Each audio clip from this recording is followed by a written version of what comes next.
right, good evening and welcome back to Chlorine Kalu. This is episode number 21 or final one. This is our season finale. And we have on screen Daniel Timothy. Daniel was a multi-record holder, national age group record holder. She also represented Trinidad and Tobago at the CAC Games. Good evening, Daniel. Good evening. Welcome to Chlorine Kalu. How have you been? Thank you for having me. I've been well. Right. So Daniel, tell us, how did you get involved in competitive swimming? That started when I was young, around 3 or 4 years old. My mom carried me to the YMCA. So Right. I started off with that in their program. And when I entered primary school at the university school, it was part of their curriculum to do swimming. And so from there, I entered the school's meet, and the principal at the time, Mrs. Kenny, thought that, she saw that I had some talent. So she recommended that I join the Dolphin Swim Club, and that's where I started the competitive journey at the Dolphins. I was under Maurice Faria, I was under Uncle Edmund, Uncle Edric for a brief moment. But yeah, so that's where it got kickstarted. And you mentioned the university school. I don't know send you this, but tell me some of the people in university school who got to be national swimmers like yourself. I'm sure there are a few names well. There are quite a few. Well, Dorothy Ann de Freitas, and so the whole de Freitas family was there. I believe it was Siobhan Miller. Georges. Sorry? The Georges as well. Right, Sabina and Cami, of course. Mrs. Haynes, her children, all the Haynes children. Yeah, there were quite a few. I just can't recall at this moment, but there were quite a few. So do you remember your first regional medal and how you felt at that time, regional gold medal? Yes, absolutely. I believe it was 1994 CISC in Jamaica. And at the time, we were the last age group for the 9 to 10 age group before they stopped it. And the only age group was 11 to 12. And I had actually broken quite a few records. If I remember, there were 6. But it was fantastic, just being in the crowd, having all the parents come out and support. We had a large contingency at that time, and just the camaraderie. It was just fantastic to be around, meeting up with all the other swimmers from different countries. But, just hearing the national anthem being played for yourself, it was just an experience that I could not even, I could never forget. So right, so you did the CISCs, you did CCCANs, you did CRIFTA as well? Yes, so would have been, I believe in 1992, I qualified for CISC, but I can't recall if we actually swam, if it was just one relay team. Then from there, I went on to CRIFTA Games, CISC Games, with, as I said, Jamaica 94 being the first, CCCAN Games. I did swim at the CSC Games in Maracaibo, Venezuela. I believe that was 1995 or 1996. And then, I did qualify for Pan Am Games. Pardon me? You were a finalist in CSC Games? Yes, correct. And I did qualify for Pan Am Games. I believe it was 1999, but I did not actually enter the meets. Yeah. And then from there, I went on to collegiate swimming.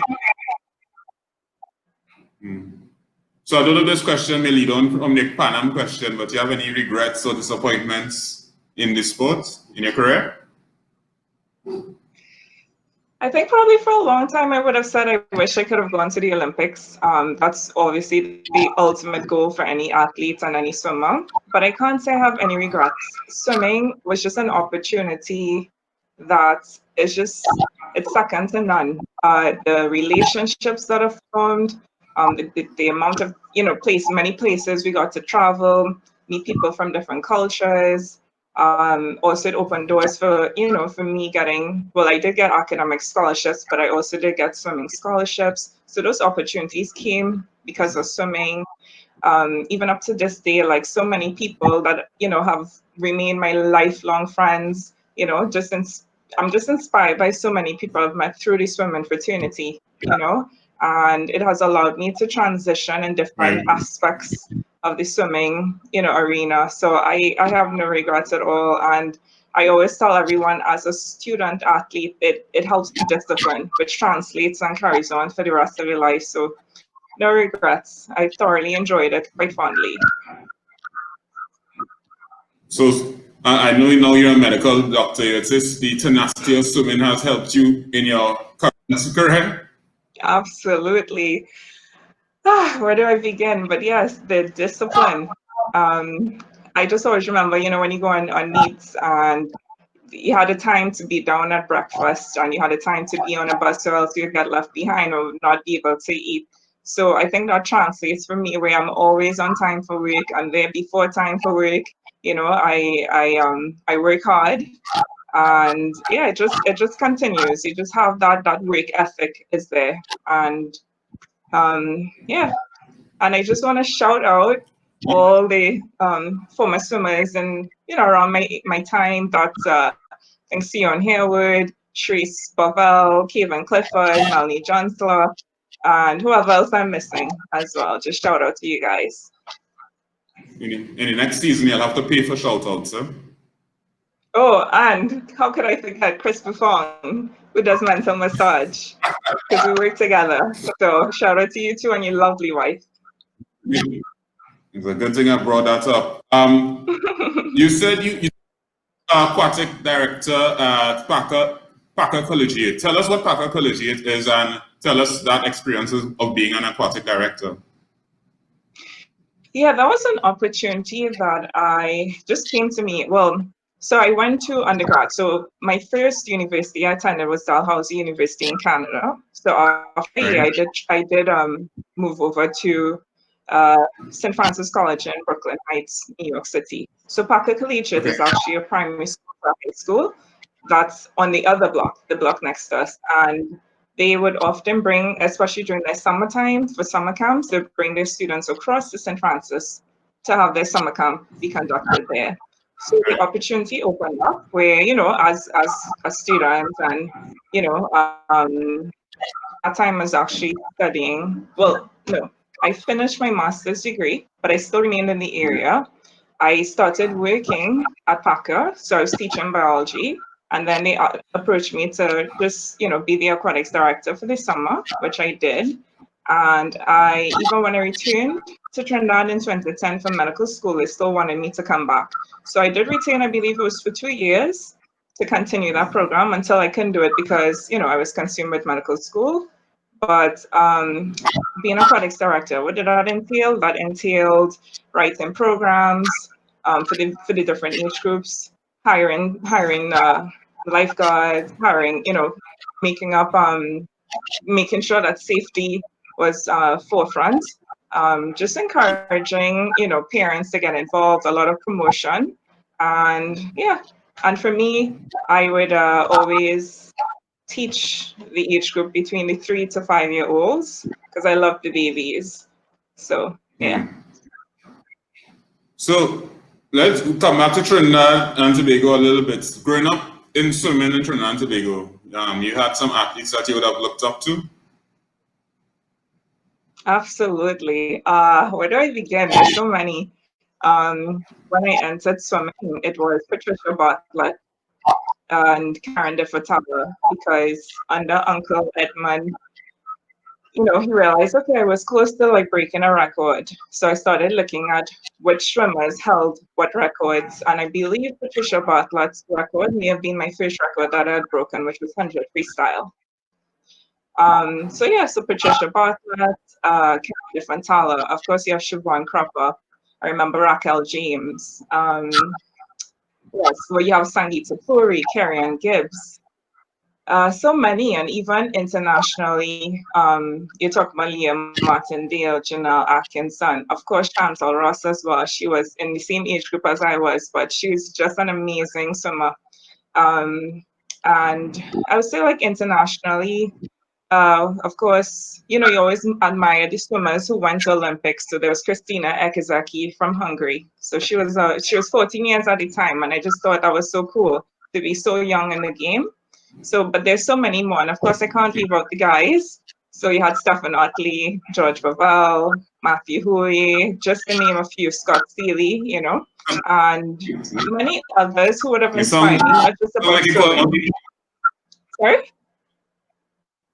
you sound like you sound like you're calling out all the flashback freestyles we already had on this show. Listen, and I wish again. I'm doing a shout out for the retired swimmers of Trinidad and Tobago. Everyone has inspired me somehow. It's not just about being in the swimming arena, but we just have awesome, talented swimmers at the time, and it was such a large contingency. I just feel like it was just a great time to be in swimming.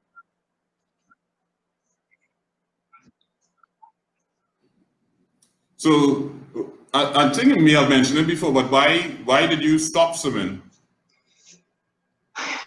I guess you would say stop swimming in terms of competitively. I believe it was just post collegiate. The time was done, and I couldn't find a niche in where I could have fitted in. And I transitioned briefly into triathlons. I tried that. I remember I did get a few injuries, but also I had begun my graduate studies.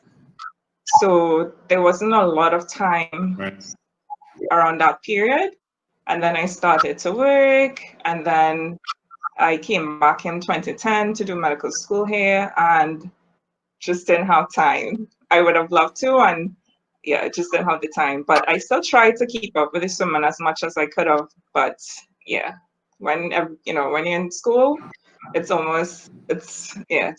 up, sun down. We're still at the hospital, so I just couldn't keep up with that aspect. And like I said, I always had a passion for teaching swimming, so that was something I was looking into, but it just didn't happen.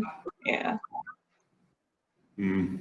Do you think that now in swimming there are more opportunities available than may have been afforded to you in the past? I'm not really like I can't say no. I would assume that there would be, just because there's more knowledge around it.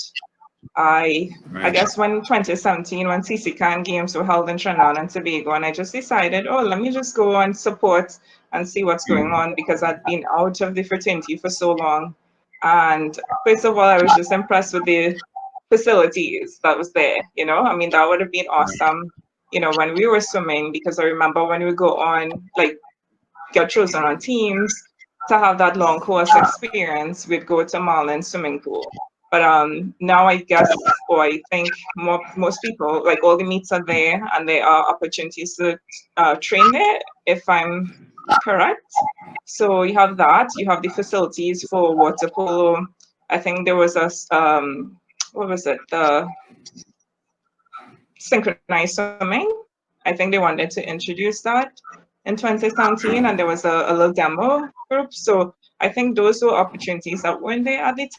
And then also the knowledge where people are now understanding that having physiotherapists as part of the support system for swimmers, or and aquatics, I should say, in extent, is there the knowledge about nutrition. And from your show, and we have Cheryl Thompson, who continue to advocate for that opportunity where we can connect to various associations across the region.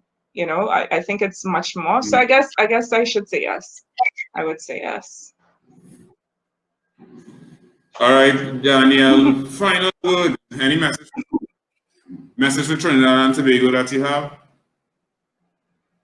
Well, I have many, I guess, but just to the athletes, I know it's a tough time right now, 2020 pandemic moments, so just in keeping, I know we're filming on the 11th of October today. Yesterday was World Mental Health Day, so I advocate strongly for keeping that mental hygiene going. If it is that, it's difficult to just keep, being a moving machine, and then suddenly have to stop, and just having all the unknowns. So keep the mental health up. Stay encouraged, keep at it. You know, there are times where you may not want to train, it gets boring, you know, but when it comes to the actual meets, that's when you see all your hard work pay off. And, you know, it's an opportunity that not a lot of people get. Just keep going. Just keep going. And to So be, now, you know, extended to Trinidad and Tobago as a whole, you know, I would love to see a lot more recognition given to the sport, a lot more understanding. I see that they are improving in terms of having a lot of availabilities for swimming pools to be in the communities, you know, but I still don't think that, you know, the wider Trinidad and Tobago really understands what the sport entails and really pushes it as something that should be recognized and not just when it's on the Olympic platform, you know? So I just like to see a lot more of that. all right, thank you very much, Daniel Timothy, for your service to Trinidad and Tobago. And I know you continue to give service during this COVID time as being one of the frontline workers. So thanks for your service. Thanks for letting everybody know I did a pre-recording. So when they see me wear the same clothes, they will know it was a pre-recording. Yes, thank you so much for having me. And I just want to say congratulations. This is an awesome forum. You know, it's something that was really well needed, and it allows everyone to be able to connect and to reminisce and also to inform, you know, and it's just a great platform. And I can just see it evolving, you know, into bigger, better things. And I'm just excited to see where it goes. So again, thank you for having me. From your mouth to God is. Amen. Thank you very much, Daniel, and keep safe. You too. Bye. Bye.